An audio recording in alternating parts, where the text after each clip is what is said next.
Welcome back to the channel.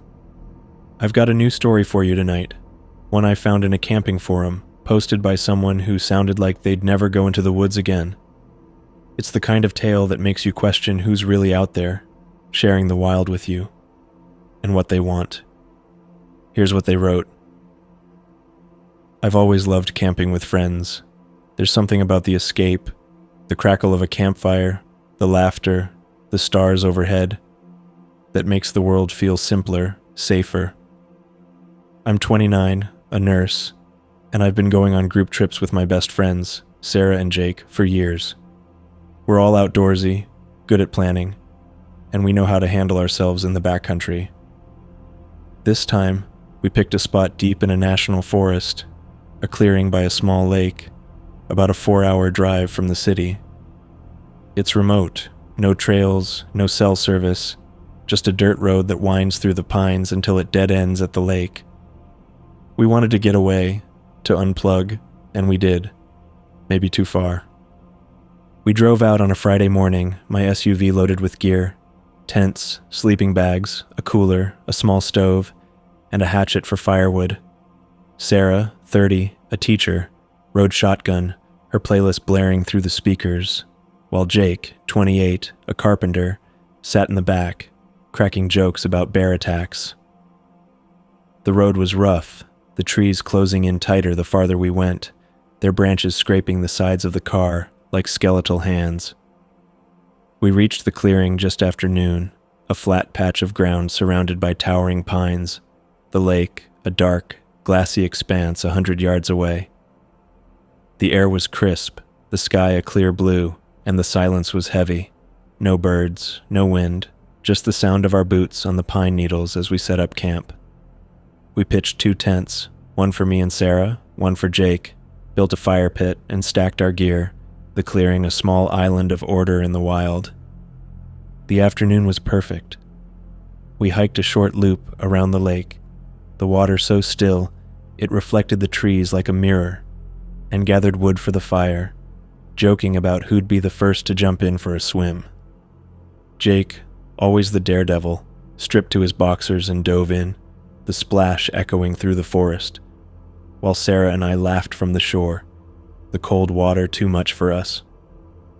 By evening, we were back at camp, the fire going strong, the sky a deep orange, the stars starting to peek through the canopy. We roasted hot dogs, passed around a flask of whiskey, and talked about everything and nothing, the flames casting a warm glow across our faces. It was perfect, until it wasn't. Around 6 p.m., just as the sun dipped below the trees, we heard a rustle from the woods to our north, maybe 50 yards out. We stopped mid-laugh, our heads turning toward the sound, the firelight flickering in the growing dark.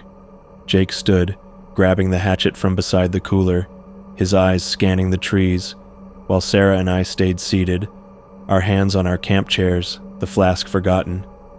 The rustle came again, closer, followed by the snap of a branch, sharp and deliberate, like something heavy moving through the underbrush. Jake called out, asking who was there, his voice firm but edged with unease. No answer, just the crackle of the fire, the faint ripple of the lake against the shore. A man stepped into the clearing, his boots crunching on the pine needles, his shadow long and thin in the firelight. He was tall, maybe 6'3", broad-shouldered, dressed in a faded flannel shirt and jeans, a baseball cap pulled low over his eyes, the brim hiding his face in shadow. His hands were big, calloused, one of them holding a rolled-up sleeping bag, the other swinging loose, his fingers twitching slightly, like he was itching to grab something. He moved slowly, his steps measured, each one a quiet thud against the ground, and stopped just outside the firelight, maybe 15 feet away, his head tilted slightly, like he was studying us. I felt a chill, not from the air, but from him, from the way he stood there, silent, watching. Sarah shifted closer to me, her hand on my arm, her grip tight, and I could feel her tension, the same unease that was crawling up my spine. Jake took a step forward, the hatchet still in his hand, and asked again who he was, what he wanted. The man didn't answer right away, just tilted his head the other way, the firelight catching the edge of his jaw, hard and unshaven, a faint scar running across his chin. "Nice spot," he finally said, his voice low, gravelly. "You ladies here alone?" The question hung in the air, heavy and wrong, the kind of thing you don't ask strangers in the middle of nowhere. I felt Sarah's grip tighten, her nails digging into my arm, and I opened my mouth to answer, to say no, to tell him to leave. But before I could, Jake stepped closer, his voice sharp. "We're not alone," he said, nodding toward his tent, his hand tightening on the hatchet. "And we're good here. You should keep moving." The man didn't move, didn't flinch, just stood there, his head still tilted, his hands still. But I saw his fingers twitch again, a quick, nervous tick that made my stomach lurch. He let out a low, guttural grunt, short and sharp, a sound that wasn't quite a laugh, wasn't quite a word, but carried a weight that made my skin crawl. Then he turned, his boots scuffing the dirt, and walked back into the trees, his shadow swallowed by the dark, the rustle of leaves fading as he disappeared. We stood there, frozen, listening, until the forest was silent again, the fire crackling behind us, the night pressing in. We didn't talk much after that. Jake stayed close, the hatchet in his hand, his eyes on the trees, while Sarah and I sat by the fire, our chairs pulled tight together, the flask untouched. We tried to laugh it off, to tell ourselves he was just a hiker, maybe a drifter, but the way he'd looked at us, the way he'd asked if we were alone, it felt wrong, like a predator sizing up its prey. I kept thinking about that scar, those twitching fingers, the way he'd stood just outside the light, like he didn't want us to see him fully. We kept the fire high, the flames a barrier between us and the dark, and decided to take turns keeping watch, none of us willing to sleep with him out there, somewhere, watching. Around 9 p.m., Jake went to the lake to refill our water bottles, his flashlight beam bobbing through the trees, leaving me and Sarah alone by the fire. We sat in silence, our eyes on the dark, the firelight flickering across the clearing, the shadows shifting with every gust of wind. I kept the hatchet close, its weight a small comfort, but not enough, not nearly enough. The forest was quiet, too quiet, the kind of silence that feels like it's waiting to be broken. Then I heard it, a snap, sharp and deliberate, from the trees to our north, the same spot where the man had come from. I stood, hatchet in hand, Sarah right beside me, her hand on my arm, her breath quick and shallow. The snap came again, closer, followed by the rustle of leaves, a heavy, deliberate movement, like something or someone was coming back. The rustle of leaves grew louder now, heavier, like something was moving through the trees with purpose. I gripped the hatchet, my knuckles white, my flashlight beam trembling as I swept it toward the sound, the light catching nothing but pines, their branches swaying in the faint wind, casting jagged shadows across the ground. Sarah clung to my arm, her nails digging into my skin, her voice a whisper as she asked if we should yell for Jake. I shook my head, my throat too tight to speak, my eyes locked on the dark, waiting, watching, the fire behind us roaring but not enough, not nearly enough to push back the night. The rustle stopped, and for a moment there was silence, just the crackle of the fire, the faint ripple of the lake in the distance, the thud of my own heart in my ears. Then I saw it, a glint, quick and sharp, like metal catching firelight, just beyond the clearing, maybe 20 yards out. It moved, a slow, deliberate arc, the shape of a blade, long and curved, maybe a machete, swinging gently in the dark. My stomach dropped, my blood running cold, the memory of the man's twitching fingers, his scar, his question. "You ladies here alone?" flooding back, a warning I hadn't heeded soon enough. I pulled Sarah behind me, backing us toward the fire, the hatchet raised, my flashlight beam locked on that glint, the shape of the man emerging from the trees, his silhouette tall and broad, the baseball cap still low over his eyes, his flannel shirt stained with something dark, something that looked wet in the firelight. He stopped just outside the clearing, his boots scuffing the dirt, the blade in his hand swinging gently, the metal glinting with each arc, a silent threat. He tilted his head the same way he had before, like he was studying us, sizing us up, and let out a low, guttural grunt, short and sharp, a sound that made my skin crawl, a sound that wasn't human, not anymore. I opened my mouth to yell for Jake, to scream, to do something, but before I could, I heard his voice, Jake's, shouting from the lake, his flashlight beam bobbing through the trees as he sprinted toward us, his boots pounding the dirt. He yelled out, his voice sharp with panic, the hatchet in his hand gleaming as he burst into the clearing, his eyes on the man, his stance wide, ready to fight. The man froze, his head snapping toward Jake, the blade in his hand stilling, the glint of metal catching the firelight one last time, before he turned and disappeared back into the trees, the rustle of leaves fading as he retreated into the dark. Jake reached us, his chest heaving, his eyes wild, the hatchet still in his hand as he scanned the trees, his flashlight beam sweeping the dark. "What the hell was that?" he asked, his voice low, his grip on the hatchet tightening as he stepped closer to the fire, his back to us, his body a shield between us and the woods. Sarah was shaking, her hands on my shoulders, her voice a whisper as she said she didn't know, that he'd just come back, that he'd been watching us. I couldn't speak, couldn't move. My eyes locked on the spot where he'd stood. The glint of that blade burned into my mind, the grunt echoing in my ears, a sound that promised something worse, something coming. We didn't sleep that night. We packed up as fast as we could, tearing down the tents, throwing our gear into the SUV, the fire still burning as we worked, the light our only defense against the dark. Jake kept watch, the hatchet in his hand, his flashlight sweeping the trees, the rustle of leaves making him jump every time, his jaw tight, his eyes hard. Sarah and I moved in silence, our hands shaking, our ears straining for any sound, any sign he was coming back. We were almost done, the last of the gear in the car, when I heard it, a snap, sharp and deliberate, from the trees to our north, the same spot he'd come from twice now.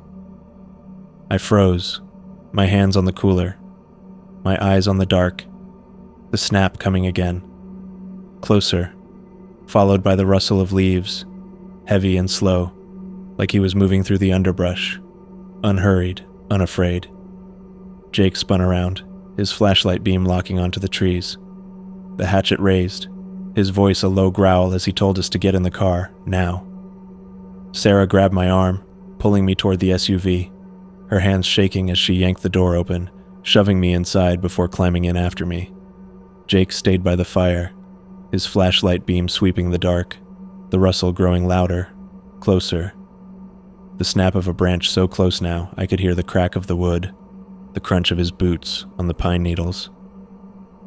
He was back, his silhouette emerging from the trees, taller now, broader, the blade in his hand swinging gently, the firelight catching the edge of his cap, the scar on his chin, his eyes still hidden, but his intent clear in the way he moved, the way he stopped just outside the clearing, his body a dark, looming shape against the trees. Jake took a step back, the hatchet raised, his flashlight beam locked on the man, his voice steady but tight as he told him to back off, to leave us alone. The man didn't move, didn't flinch, just stood there, the blade in his hand still swinging, a slow, deliberate arc, a silent promise of what was coming. I slammed the car door shut, my hands shaking as I climbed into the driver's seat, Sarah in the back, her voice a whisper as she begged me to drive, to go, to get us out of here. I fumbled with the keys, my hands slick with sweat, the engine roaring to life as Jake backed toward the car, his eyes on the man, the hatchet still raised, the flashlight beam trembling in his hand. The man took a step forward, his boots crunching on the dirt, the blade in his hand stopping, the glint of metal steady now, pointed toward us, a threat we couldn't ignore.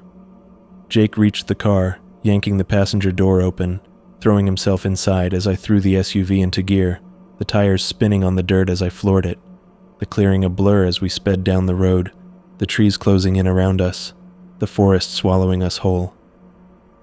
I kept checking my mirrors, expecting to see him, expecting to see that blade. But the road was empty, the dark absolute, the only light, the headlights cutting through the night.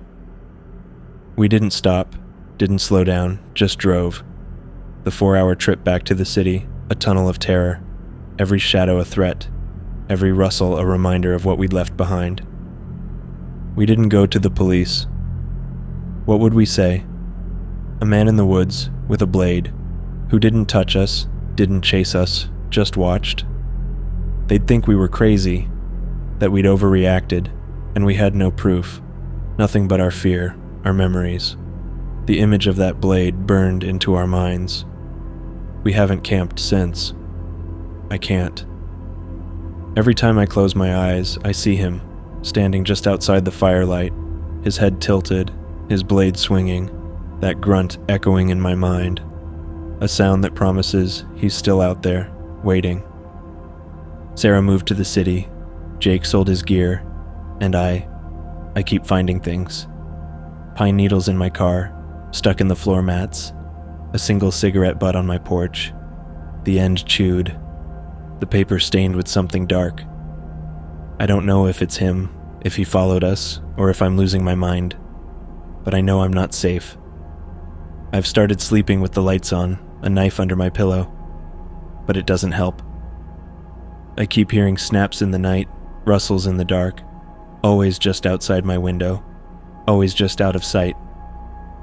I'm writing this because I need someone to know. If you're ever camping in the woods, deep in the backcountry, and a man steps into your clearing, asking if you're alone, don't answer. Don't wait. Just pack up and leave, and don't stop until you're safe. Because he's out there somewhere, and I can still feel his eyes on me.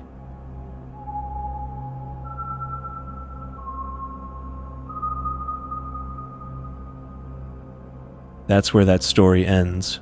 A lake, a stranger, and a night that turned into a nightmare. It's the kind of thing that makes you wonder what's really out there when you pitch a tent in the wild. But while I was still shaken by that one, another tale found its way to me. And this time, it's not a forest clearing you need to fear. Here's the next one. The forest around Blackthorn Ridge smelled of damp pine and decay, a heavy scent that clung to the back of your throat. 5 of us, me, Ethan, Claire, Ryan, and Sophie, had driven 3 hours from the city to camp there for the weekend. It was Claire's idea, a way to unplug, she said, from the endless scroll of screens and deadlines. Blackthorn was remote, a jagged scar of wilderness untouched by cell towers or Wi-Fi. The ranger station at the trailhead was a crumbling shack, its lone occupant, a grizzled man who barely looked up from his ledger when we signed in. "Stick to the marked paths," he muttered, his voice like gravel. We nodded, grabbed our packs, and headed into the trees. By late afternoon, we'd found a clearing about 2 miles in, a flat patch of earth near a creek that gurgled over smooth stones. The map called it Hemlock Hollow. Ethan, who fancied himself an outdoorsman, declared it perfect, sheltered by a ring of pines, with enough open ground for our tents. We set up camp quickly, the kind of practiced chaos that comes from years of group trips. Ryan and Sophie bickered over tent poles, Claire sorted food supplies, and I helped Ethan dig a fire pit. The air was cool, the sky a bruised gray, promising rain later. Nothing felt off, not then. Just another trip, another chance to drink too much and laugh too loud. Dinner was foil packets of chicken and potatoes thrown into the fire's embers. We sat on logs, passing a flask of whiskey Ryan had smuggled in his pack. The conversation drifted, work gripes, old college stories, the usual. Sophie, always the planner, pulled out the trail map, tracing tomorrow's hike with her finger. "There's a lookout point about 4 miles west," she said. "Supposed to have a killer view of the valley." Ethan leaned over, squinting at the map in the firelight. "What's that symbol near it?" he asked, pointing to a small, hand-drawn mark, a circle with a slash through it, like a no-smoking sign but cruder. Sophie frowned. "Not sure. Maybe an old trail marker?" Claire, ever practical, waved it off. "Probably nothing. Maps out here are ancient." The fire crackled, spitting sparks into the dark. That's when I noticed the quiet. Not silence exactly. The creek still murmured, and the wind rattled the pines. But the usual chorus of night sounds was gone. No crickets, no owls, no rustle of small things in the underbrush. I didn't say anything. Didn't want to sound paranoid. But when I glanced at Ethan, he was staring into the trees, his jaw tight. "You hear that?" he whispered. I shook my head, confused. "Hear what?" He didn't answer, just kept staring, his eyes tracking something I couldn't see. We turned in around midnight, splitting into our tents, Ethan and me in one, Claire and Sophie in another, Ryan solo because he snored like a chainsaw. The whiskey had dulled my nerves, and I fell asleep fast, lulled by the creek's steady drone. I don't know what time it was when I woke, but the air was colder, sharper. My sleeping bag felt clammy against my skin. I lay still, trying to pinpoint what had pulled me out of sleep. Then I heard it, a faint snap, like a twig breaking, maybe 50 feet from the tent. I held my breath, waiting. Another snap, closer. Footsteps, deliberate and slow, crunching through the pine needles. "Ethan," I hissed, nudging him. He grunted, half asleep. "Something's out there." He sat up, groggy, and we both listened. The footsteps stopped, replaced by a low rhythmic sound, metal on wood, like someone tapping a knife against a tree. Tap, tap, tap. It went on for maybe a minute, then nothing. Ethan unzipped the tent flap an inch, peering out. "Can't see shit," he muttered. We waited, crouched in the dark, but the sound didn't come again. Eventually, we zipped the tent back up and tried to sleep, chalking it up to an animal or our imaginations. Morning brought a gray drizzle, the kind that soaks you without ever really pouring. We crawled out of our tents, bleary-eyed, and found Claire already boiling water for coffee. "Rough night?" she asked, smirking at our faces. I told her about the noises, expecting her to laugh it off. Instead, she glanced at Sophie, who was pale, fiddling with her mug. "We heard something too," Sophie said quietly. "Like scraping, right outside our tent." Ryan, who'd apparently slept through it all, snorted. "Probably a raccoon. You guys are jumpy as hell." But Ethan wasn't laughing. He was scanning the tree line, his hands stuffed in his pockets. After breakfast, we decided to stick with the plan and hike to the lookout point. The trail was narrow, slick with mud, winding through dense thickets of blackthorn and hemlock. The drizzle stopped, but the air stayed heavy, the forest unnervingly still. About a mile in, we found the first sign something was wrong. A shoe, a single hiking boot, scuffed but new, lying in the middle of the path. No laces, no sock, just the boot, its tongue flapping like a dead fish. "Weird," Claire said, nudging it with her stick. "Who leaves one shoe?" We looked around, half expecting to find its owner limping nearby. Nothing, just trees, their branches knitting a tight canopy overhead. We kept going, the mood quieter now. Ethan took the lead, his machete slapping against his thigh with each step. The trail grew steeper, the path less defined, like it hadn't been walked in years. Then Sophie stopped, pointing at the ground, Tracks, human, barefoot, pressed deep into the mud.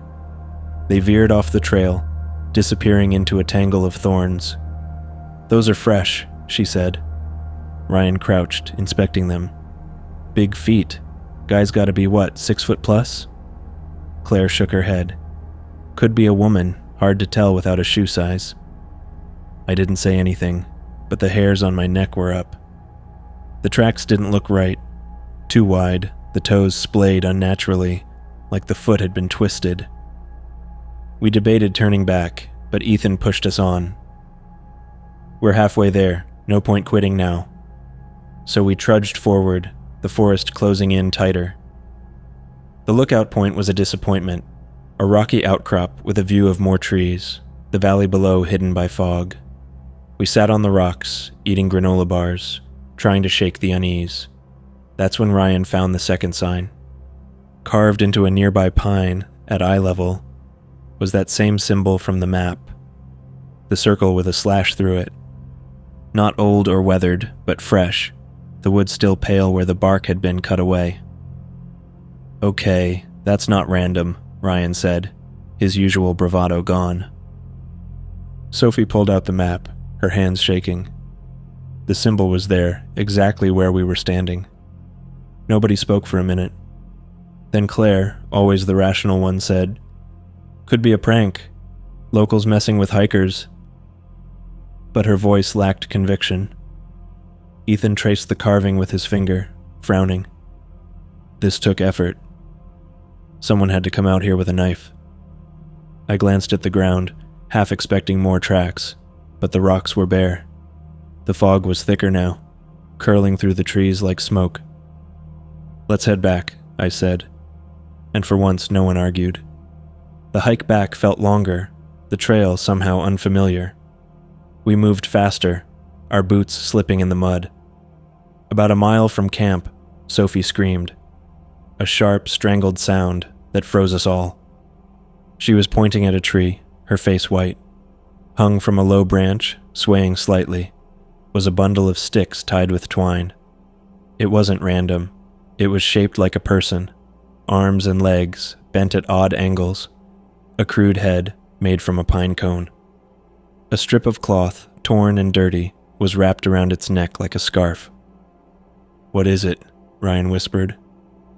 Claire stepped closer, her jaw set. "It's just sticks. Someone's screwing with us."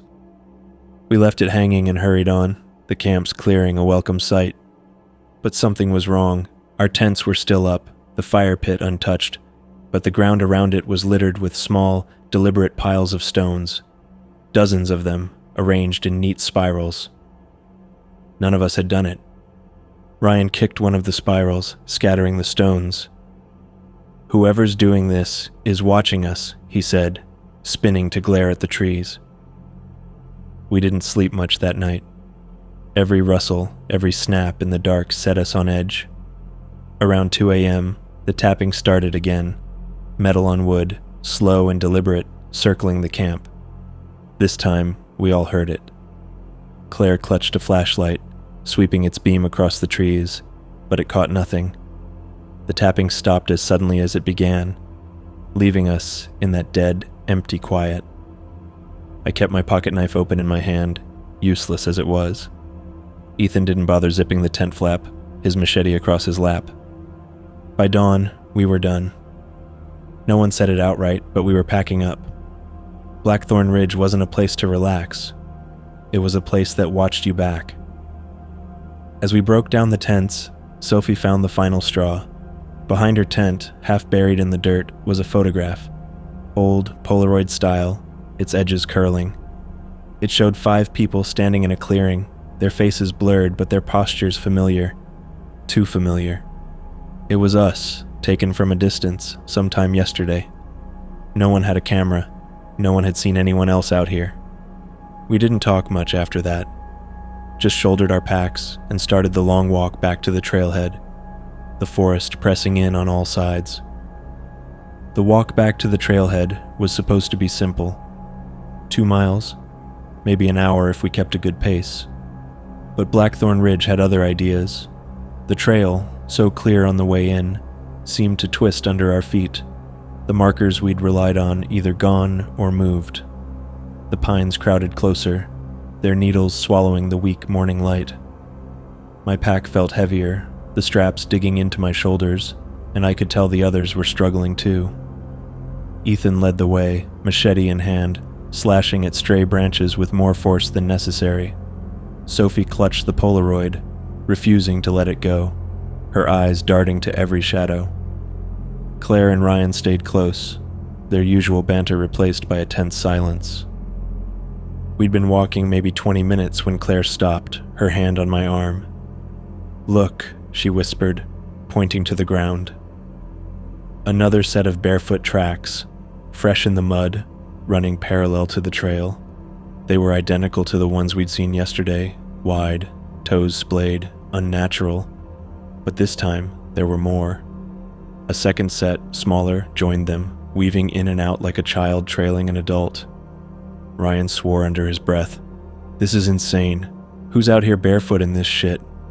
Ethan crouched, studying the prints. "They're following us," he said, his voice low. "Or leading us." Nobody responded.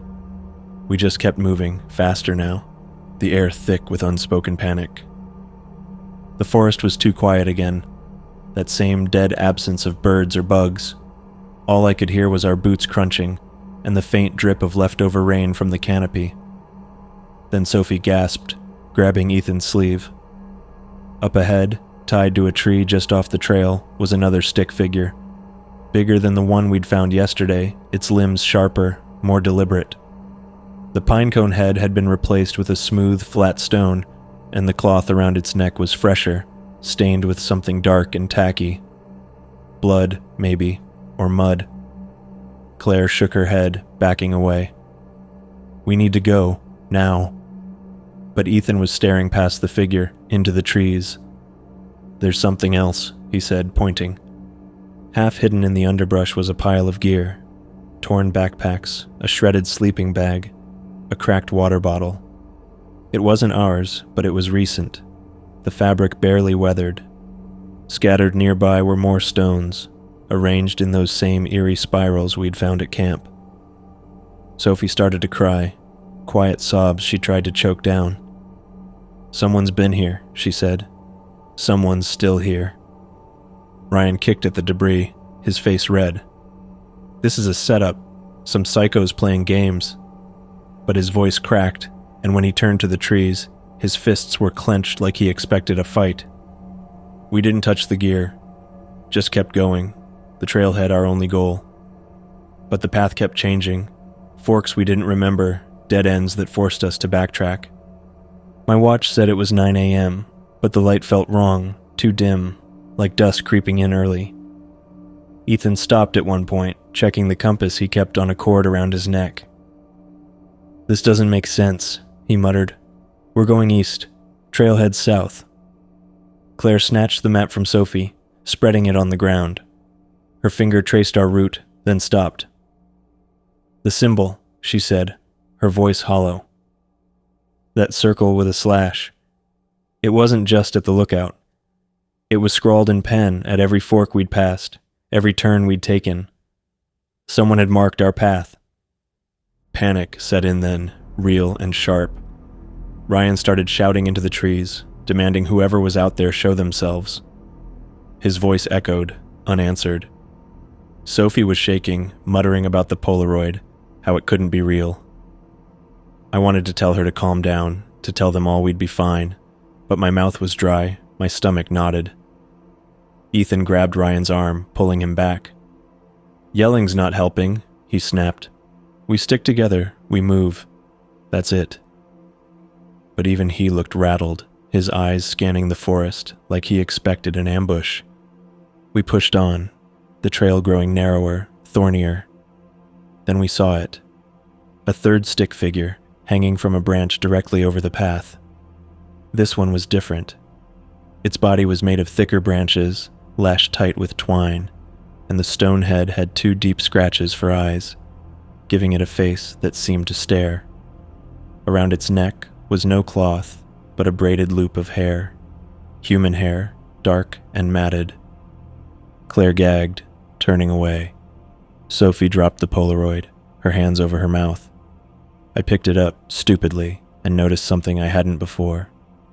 In the background of the photo, faint but clear, was a shape among the trees, a silhouette, too tall, too thin, watching us. "We're not alone," I said, my voice barely audible. Ethan snatched the photo, staring at it, then shoved it into his pocket. "Keep moving," he said, but his hand was trembling. We stepped around the figure, giving it a wide berth. The trail opened up slightly, and for a moment, I thought we were close, that the ranger station was just ahead. Then Ryan froze, pointing at the ground. A new set of tracks, ours, from the way in, looping back on themselves. We'd been walking in circles. That's when we heard it, not tapping this time, but a voice. Low, guttural, coming from the trees to our left. It wasn't words, not exactly, just a hum, rhythmic, like a chant you'd hear in a nightmare. It rose and fell, moving closer, then fading, circling us. Sophie grabbed my hand, her nails digging in. "What is that?" she whispered. Claire swung her flashlight beam toward the sound, though it was useless in the daylight. Nothing, just trees and shadows. Ethan raised his machete, his stance wide. "Show yourself!" he shouted. The humming stopped. Silence, thick and heavy, pressed in. We ran then, no discussion, no plan. Branches tore at my face, my pack bouncing painfully against my spine. I don't know how long we crashed through the forest, but we stopped when Claire tripped, sprawling into a patch of ferns. She was crying, her ankle twisted, blood seeping through her sock. "I can't," she gasped. "I can't keep going." Ethan knelt beside her, checking her ankle, while Ryan paced, muttering curses. Sophie was staring back the way we'd come, her face blank. "It's still there," she said, so softly I almost missed it. I followed her gaze. Nothing moved, but I felt it, a weight like eyes on my back. We bandaged Claire's ankle with a spare shirt, helped her up. Ethan took her pack, slinging it over his own. "We're close," he said, though he didn't sound sure. The trail was gone now, just a mess of roots and thorns. We walked slower, Claire limping between me and Ryan. The humming started again, farther off but unmistakable. Then came the footsteps, heavy, deliberate, snapping twigs. Not one set, but several, fanning out around us. I saw Ethan's knuckles whiten on the machete. "They're hurting us," he said under his breath. The forest opened into a clearing, not Hemlock Hollow, but smaller, ringed with stones like a crude amphitheater. In the center stood a fourth stick figure, the biggest yet, its branches blackened as if burned. The stone head was carved with a crude mouth, open like a scream. Around it, the ground was littered with more gear. Clothes, a broken watch, a knife with a chipped blade, and photos. Dozens of them, Polaroids scattered like leaves, each showing groups of hikers, their faces blurred, their postures tense. Some were old, faded to sepia. Others were fresh, the colors too bright. One showed us, taken hours ago, running through the trees. Sophie screamed, collapsing to her knees. Ryan grabbed a photo, then another, his hands shaking. "This is a graveyard," he said. Claire was silent, her eyes fixed on the stick figure. Ethan stepped forward, machete raised, and hacked at the thing. It splintered, the stone head cracking on the ground. The humming stopped, replaced by a sound like laughter, sharp, human, coming from everywhere. I spun, searching the trees, but saw nothing. Just shadows shifting too fast. "We need to move," Ethan said, pulling Sophie to her feet. Claire was limping worse now, her face pale with pain. We stumbled out of the clearing, half carrying her, the photos left behind. The footsteps followed, closer now, no longer circling, but trailing us. I caught glimpses, movement in the trees, a flash of cloth, a hand too pale against a trunk. My knife was out, useless in my sweating palm. Ryan was shouting again, incoherent, daring them to come closer. They didn't. They just followed, patient, waiting. The ranger station appeared suddenly, its sagging roof a miracle through the trees. We burst into the open, Claire sobbing with relief. The shack was empty, the ledger still open on the desk, our names scrawled in Ethan's messy handwriting. No ranger, no truck, no sign of life. We tore through the station, looking for a radio, a phone, anything. Nothing worked. The CB was dead, its wires frayed like they'd been cut. Outside, the footsteps stopped, but I knew they were there, waiting at the edge of the trees. We piled into Ryan's car, Claire in the back, Sophie curled beside her. Ethan took the wheel, peeling out onto the dirt road. The forest blurred past, the tires kicking up gravel. Nobody spoke. I kept checking the mirrors, expecting to see them. Figures in the road, stickmen with stone faces. Nothing. Just trees, endless and dark. We hit pavement an hour later, the city skyline faint in the distance. Sophie was still clutching her pack, the Polaroid gone. Ryan stared out the window, his bravado shattered. Claire's ankle was swollen, her eyes empty. Ethan drove, his hands steady but his jaw locked. We didn't talk about it, not really. Filed a report with the county sheriff, who nodded and wrote it down but didn't seem surprised. Blackthorn's got a history, he said, flipping his notebook shut. People get lost. We didn't push it, didn't want to. The photos, the tracks, the humming, they stayed with us, unspoken. I still check my pack sometimes, half expecting to find a Polaroid I missed. Ethan sold his machete. Sophie stopped hiking. Claire's ankle healed, but she doesn't sleep well. Ryan drinks more than he used to. Blackthorn Ridge is still out there, its trails unmarked on most maps. I drive past the turnoff sometimes, on my way to the city. I don't stop, but I see them in my head, stick figures swaying in the wind, their stone eyes watching, waiting for the next names. In the ledger. That's it for tonight. If these stories hit you, drop a comment and tell me, did they get under your skin? Hit the like if you felt it, and subscribe for more. Turn on notifications too, the next one's coming. Until then, sleep light.